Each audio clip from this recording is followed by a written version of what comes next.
নমস্কার বন্ধুরা, শুভ সকাল। আমি শর্মিষ্ঠা। আজকে বানাবো এগ ডেভিল। শীতের বিকেলে এই ধরনের গরম গরম স্ন্যাক্স কিন্তু বেশ ভালো লাগে। তাহলে চলো বন্ধুরা, চট করে বানিয়ে নিই।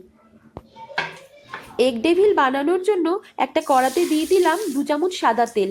এতে দিয়ে দিলাম 6 থেকে 7টা গ্রেট করা রসুন, 1 ইঞ্চির মতো আদা গ্রেট করা, আর 2টো কাঁচা লঙ্কা কুচি। এটাকে একটু হালকা করে ভেজে নেব যতক্ষণ না কাঁচা গন্ধটা চলে যায়। এটা হালকা ভাজা হয়ে গেছে। এবারে দিয়ে দেব কুচনো পেঁয়াজ, একবারে মিহি করে কুচনো পেঁয়াজ দিয়ে দিয়েছি এখানে। এটা পেঁয়াজটাকে নরম করার জন্য আমি এখানে দিয়ে দিলাম লবণ। হালকা ভাজা হয়ে এলে দিয়ে দেব সামান্য হলুদ, হাফ চামচের মতো জিরের গুঁড়ো, হাফ চামচ ধনের গুঁড়ো, আর হাফ চামচের মতো কাশ্মীরি লঙ্কার গুঁড়ো। এবার এই সমস্তটা 1 মিনিটের মতো নাড়াচাড়া করে নেব। 1 মিনিটের মতো নাড়াচাড়া করে নেওয়ার পর 4টে সেদ্ধ আলু আমি এই ম্যাশ করে রেখেছিলাম সেটাকে দিয়ে দিলাম। এতে দিয়ে দেব স্বাদমতো লবণ।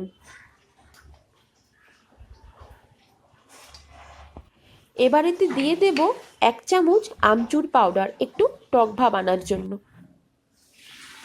এবার এতে দিয়ে দেব হাফ চামচ গোলমরিচের গুঁড়ো। এবার সমস্তটা খুব ভালো করে মিশিয়ে নিতে হবে। সবশেষে দিয়ে দেব ভাজা মশলা। এখানে আমি হাফ চামচ জিরে, হাফ চামচ ধনে, একটা শুকনো লঙ্কা, 4-5টা গোলমরিচ শুকনো খোলায় ভেজে নিয়েছিলাম, তারপরে এইভাবে গুঁড়ো করে নিয়েছি। নামিয়ে দিলাম। এবার আমি এটাকে হাতের সাহায্যে, হাতে তালুর সাহায্যে একবারে পাতলা করে নেব, পাতলা করে ছড়িয়ে নেব। এবারে আমি একটা সেদ্ধ ডিমকে দুভাগ করে কেটে এতে লবণ, গোলমরিচের গুঁড়ো আর লঙ্কার গুঁড়ো দিয়েছিলাম, উপরে ছড়িয়ে দিয়েছিলাম।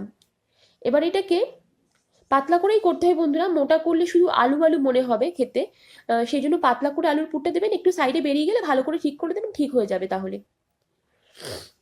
ভালো করে এইভাবে সুন্দর করে এভাবে করে নেবো। দেখুন কোনো দিকে বেরিয়ে নেই।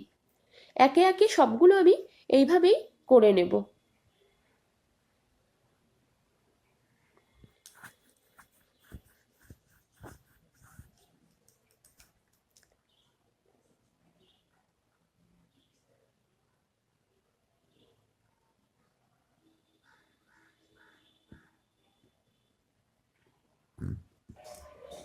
দেখুন বন্ধুরা, ভীষণ ডিমের আকারে হয়ে গেছে, দেখতে ভীষণ ভালো লাগছে। এবার এতে দিয়ে দেব একটা ডিম একটা বাটিতে নিয়ে নিলাম, নিয়ে এর মধ্যে দিয়ে দেবো 2 চামচ কর্নফ্লাওয়ার বা অ্যারারুটও আপনারা দিতে পারেন। এতে দিয়ে দেবো সামান্য লবণ, ভালো করে ফেটিয়ে নেব।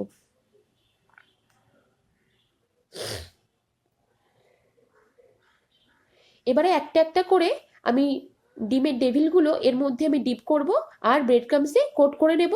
প্রয়োজন পড়লে একবার করতে পারেন, অথবা সেরকম যদি মনে হয় যে না হচ্ছে না একবারে, তাহলে দুবার করে কোট করে নিতে হবে। এবার আমি এই এগ ডেভিলগুলোকে ডিপ ফ্রাই করে নেব। আমি একটু ব্রাউন করে নিয়েছি, আপনারা চাইলে একটু লাইটও করতে পারেন।